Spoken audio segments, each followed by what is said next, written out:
Quite a few members have asked me from time to time to produce a video to show how I use Photoshop.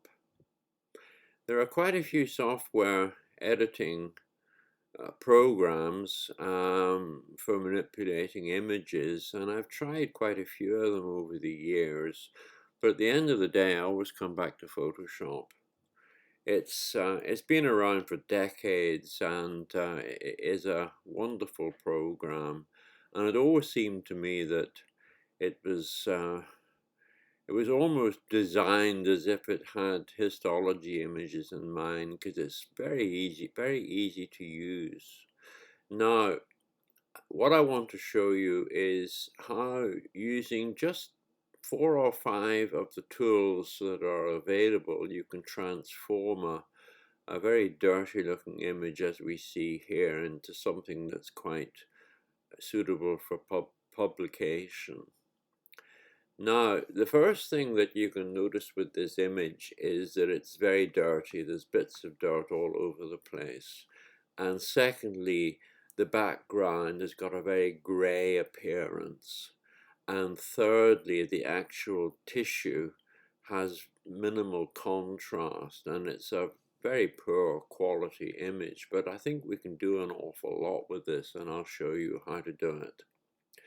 Now, the first thing you need to sort out is the background and change it from this grey appearance to a pure white, or as near to white as you can make it. And to do this, the first thing you do is you use levels. And to get there, you go to the top of the page there and click on Images, go down to Adjustments, and you'll see that the second tab down is Levels. So you click on Levels, and over on the right hand side you will see that there are 3 droppers, and the one that you need to use is on the far right, and this dropper samples the image to set a good white point. So click on the dropper, and then you're going to click it on the image. Now, as you'll see why in a moment or two, I find it's better, rather than put it at its dirtiest up there, it's best to put it close to the tissue, and you'll see why when I do it. So I'll click on the white, on the greyish background, and there you are.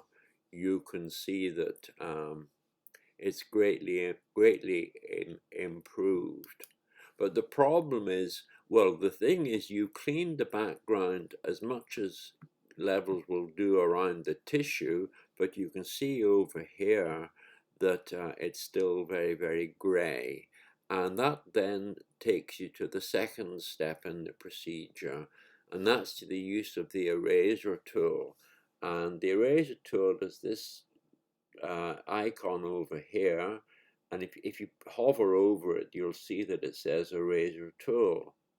Now, if you go up to the top left, you'll see this this white circle, and when you click on the arrow beside it, you can see there's a sliding scale for the size of the eraser, and you can make it very large by moving it to the right, or you can make it much smaller by moving it to the left.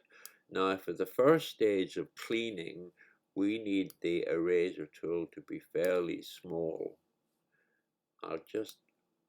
That's a good size here, and if I move to the bottom, and if you drag it across, you can see that it basically cleans the background and makes it pure white.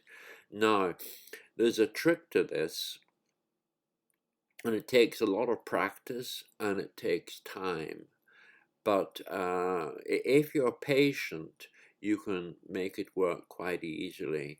One of the tricks is, and I'll show you here, if you take the eraser tool along the top of the specimen there, the important thing is to stop every so often, because if you clean all the way round and then you do that by mistake, you have to undo the eraser tool from the edit bar, and you click on undo eraser, and then you have to start all over again. So it's best to do it in small steps. Now, the other thing is you don't want in any way to change the histology in the image. On the other hand, I think it's acceptable to get rid of stuff if it's making it difficult to clean and not actually adding anything to the image, to the final image. And you can see there's this little bit of keratin at the top that's grey underneath. So the way I would do it, I would approach it, is I'd say to myself, well, that doesn't matter, so we'll get rid of it. And then you follow it round ever so carefully, and remember to stop every so often. So you just keep going and follow this around, and you'll see it is a time-consuming procedure, but it's well worth it. And I'm just going to keep on going. I'll stop for a brief moment just so that I don't end up with a mess when I swipe it the wrong way. And you keep on going, and shortly you'll get to the end of one side.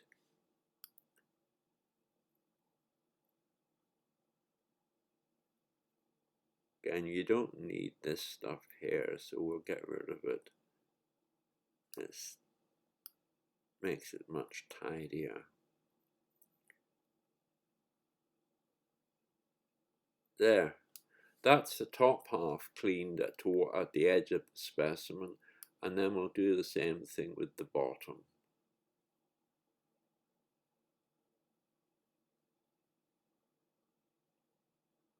I'm doing this a bit more quickly because I've been doing this for years, and when you get confident that you're not going to screw it up, you can. I mean, it's fine to do it in a fairly long stretch, but it's awfully easy to screw up. So be careful with it. We're well on the way, and then it'll be, as you'll see, it becomes very easy. You sometimes have to go back a little bit if you've missed a bit, because it'll become obvious as you go on that you've missed bits. So we're coming along. We'll get rid of that bit of dirt while we're at it. There, it's beginning to look better already. Now I've got to the end, and then we've got all of the rest, and that's when you go back to the size of the eraser tool and make it much bigger. And there you see it's much bigger now.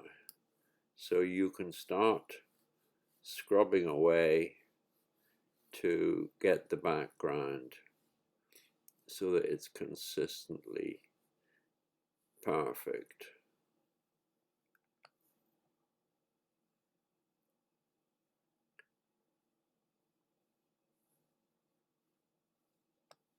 And you can see it's beginning to look so much. Whoops, you see, there you are, there's a little error there. So I'll go back and do it again. That's the sort of thing that can happen very easily if your attention wanders. But don't worry, it's easy fix. Just go to edit and then click on undo eraser.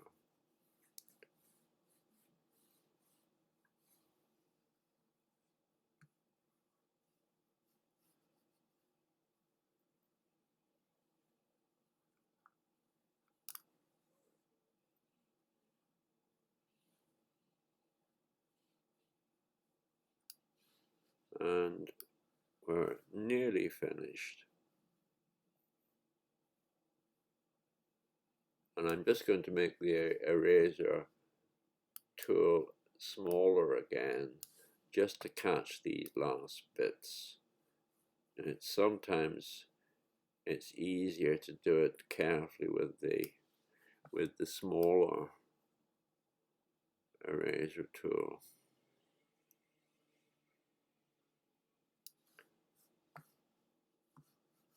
And we'll just finish off. But you can see how time consuming this is. It's not something you can just do quick as a flash. It just takes, you have to be patient, and you have to be careful. And it's always rewarded, particularly if you're trying to put cases together for or images rather, for a publication, then you really do want them perfect. Or for that matter, if you're going to put cases together for a lecture, then it's well worth spending that time. Right, so we've I think we're in good shape. There may be the odd bit that I haven't noticed, but we'll come back to them if that's the case. So we've got rid of the background grey, we've got rid of the dirt, but it still looks pretty awful. Now, there are two things you can do. Well, there are a variety of things you can try. What you've got to do essentially is to get the contrast better. So the easiest way to do it is to go to Image and go down to Auto Contrast and click on that and see what happens. Now that's Auto Contrast, which is too over the top, I think. So I'm not going to use Auto Contrast, so I go back to Edit and Undo Auto Contrast. Then another trick you might try is go to Image, go to Adjustments, and go down to Shadows and Highlights. And shadows and highlights will give you the ability to improve contrast. So you click on that, and you'll get a variety of options. And the one you want to go to is the second option, which is Highlights. And immediately below is Amount. Click on the arrow, or click on the control on the left, and then start pulling it a bit to the right. Now that's too much, but that might be a little bit better. Let's see what that looks like.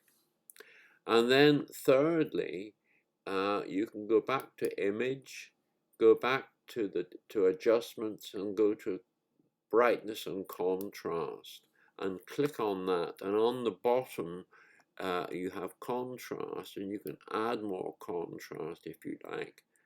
And I think that's beginning to look considerably better. So we'll keep that, and I think we've got some decent contrast now, but I'm not very happy about the color. Now what I find quite useful is to enlarge the image. Press Command and plus, and you'll enlarge the image a bit so that you can see it a bit more clearly. Now, the two things that come up here, one is the focus is not perfect. So to adjust focus, you go to Filter, and don't go to Sharpen at the top, but go down to the bottom to the Sharpen options, where you have Shake, Reduction, Sharpen, Sharpen Edges, and so on. I find Sharpen Edges is the first tool I would use, because it's the least likely to result in pixelation. So if I click on Sharpen Edges, that's improved it somewhat, but it's not, well, I don't know. What I'll do is I'll edit and undo Sharpen Edges, and I'll go back to the filter again and go to the Sharpen level and click on Sharpen and see whether Sharpen's all right. And I think that's actually quite good, so I'll stick with Sharpen. Now, what's wrong with this image? Well, I think the biggest problem is there's too much magenta in it. So how do we sort that out? Well, you go to Image, go to adjustments, and then scroll down to color balance, and that gives you a nice tool for adjusting color. Now, what we need to do is get rid of some of this magenta. So if I take the magenta, take the control and pull it towards green, that will reduce the magenta somewhat, and then use the above control and pull it towards the right to increase the red. And I think that's looking a lot better. Now, there are a couple of other things that one can notice with this image. And one is that there's bits of dirt there and there and there. So there are 3 bits of dirt which are not helping our image very much. The other thing I've just noticed is there's still some background cleaning that needs to be done. So I'm going to go back to eraser and get the tool, the eraser size much smaller, so it's a very small one there. And what we need to do is just go along the edge there at the top and get rid of that, those little bits that you can now see. You see, they're just a little fine edge. Now, some of you might think this is nitpicking, and maybe it is, but to my mind, if you're going to do something, you may as well do it properly. So I've got to go along, all the way along the outside of this to pick up those bits that we missed when we were looking at a lower size. But it doesn't take very long. And when I've finished this, I'll show you how to get rid of that dirt, because that's quite nice. The thing about Photoshop or any of these other editing devices is you want to end up with an image that you're pretty happy with, but at the same time, you don't want to have changed anything significant. See, there's little bits there I'm coming up with. And you don't want to do something that changes the significant features, otherwise, well, then that's very bad. So you want to avoid doing that. I'm nearly there, you'll be glad to hear.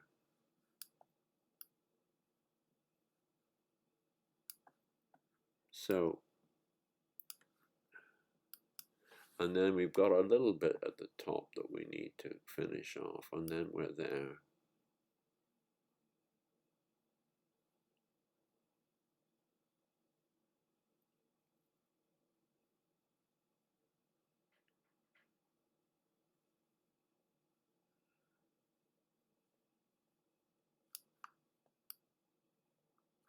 There's another bit there. It's amazing when you enlarge the image how much you discover that you hadn't noticed earlier on.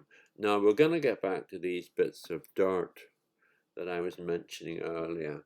Now there's a lovely tool that you can use which gets rid of that very nicely, and it's called the spot healing brush, and you can see that my arrow is on top of it. Now, so you click on that, and that'll give you a circle, which is what you're going to be used for spot healing. And what you do is you highlight the area that you want to get rid of the dirt, and I'll show you exactly how you do it in a moment. But the trick is don't use don't try and do it all at once, because if you do, it'll make a mess. And what you're actually doing is you're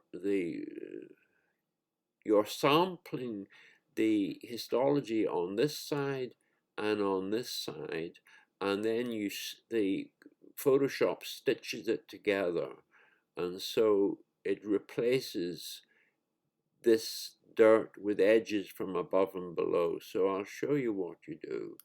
You do this, and that gives you a little line, and when you let go, it's gone. So you do it again, and it's gone. You do it again, and it's gone, and you do it again.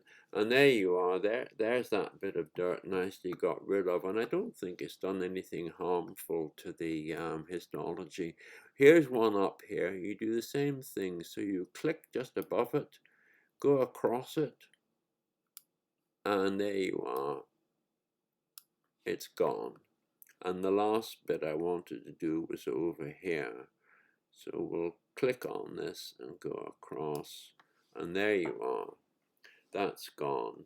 Now that's a greatly improved section, but it's still not, to my mind, I still don't like it, because this bit from here to here looks fine, but the edges I don't like too much. I don't think the focus is quite right.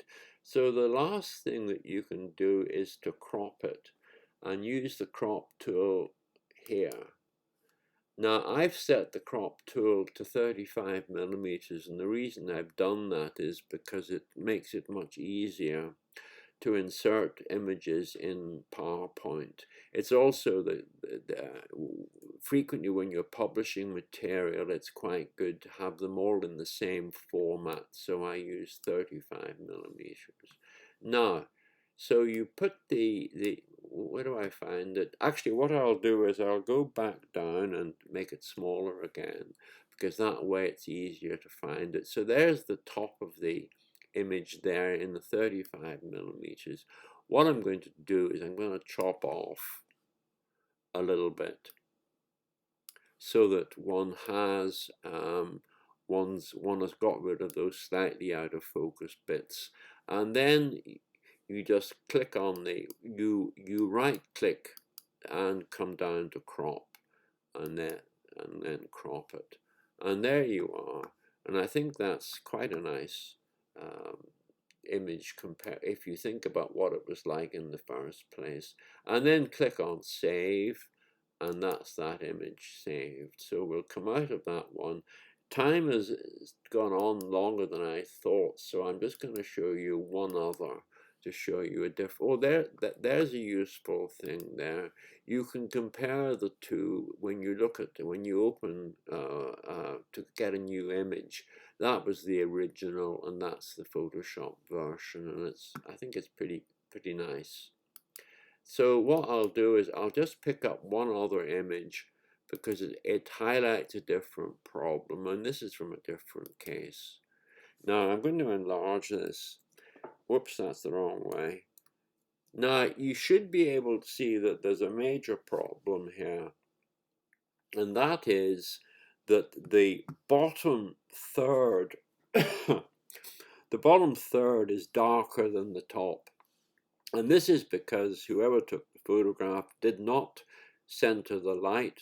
So the light was oblique, and it's fallen across so that it's bright at the top and dark at the bottom. And this is why I'm always saying to people, center the light before you take the photograph. And now you see why it matters. So I've enlarged it. I'll bring it down one. There's the image that we want to fix. So we've got a problem, first of all, with the background. It's dirty and it's grey. So the first thing I'm going to do is use levels. So you go to image, go to adjustments, go to levels, go to the one on the far right, take the dropper and click it on the image there. You click it on the free space of the image, and there we are. It's certainly better than it was, but you can see what's happened. We've still got this stuff at the bottom. It's out of focus and it's dark. So how do we get around this? Well, the easiest thing to do is to crop it, because what we want to see is we want to see the interface, we want to see the cytoid bodies, and we want to see the infiltrate, but we want to see it in focus. So I'm going to crop it to 35 millimeters, and you can move once you've done the cropping.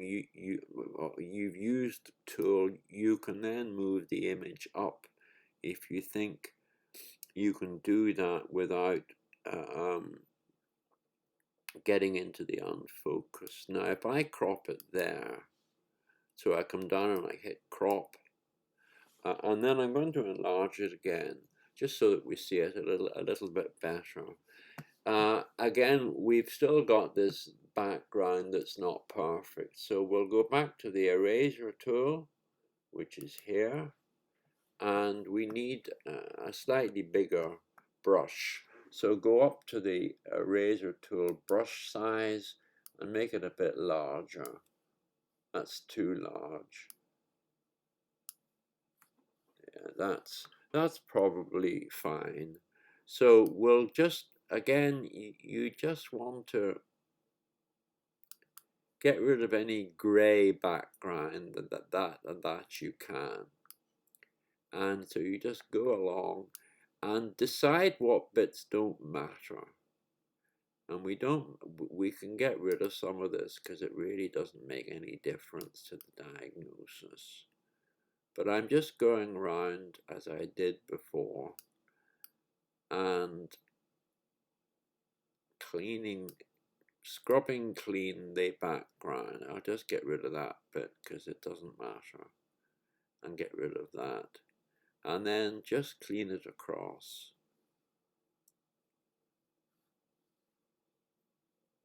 And once you've done that, then get a slightly larger brush to finish it off. And this will do very nicely.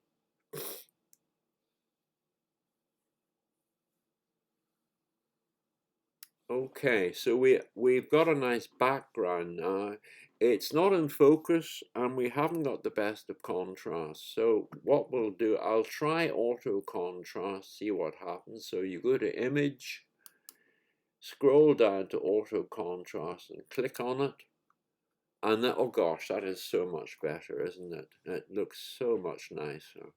But it's still a bit out of focus, so we'll go to filter and we'll come down to the options and we'll take sharpen. So we'll click on sharpen, and that is markedly improved, but the bottom is still a bit out of focus. So what I'll do is I'll crop it again, and what we can do is crop it and then move the image up so you're there. And I think everything's now in good focus. So there's the final image in that case, and that's absolutely lovely. So I hope you've got some use. I'm just saving it. I hope this has been of some use to you. I will do other photoshopping videos from time to time. It's just a matter of when I get a case that lends itself to photoshopping that's going to produce a nice image. When I get another couple of cases, I'll have a look at them and produce a second one. So I hope this has been of some help, and thank you very much.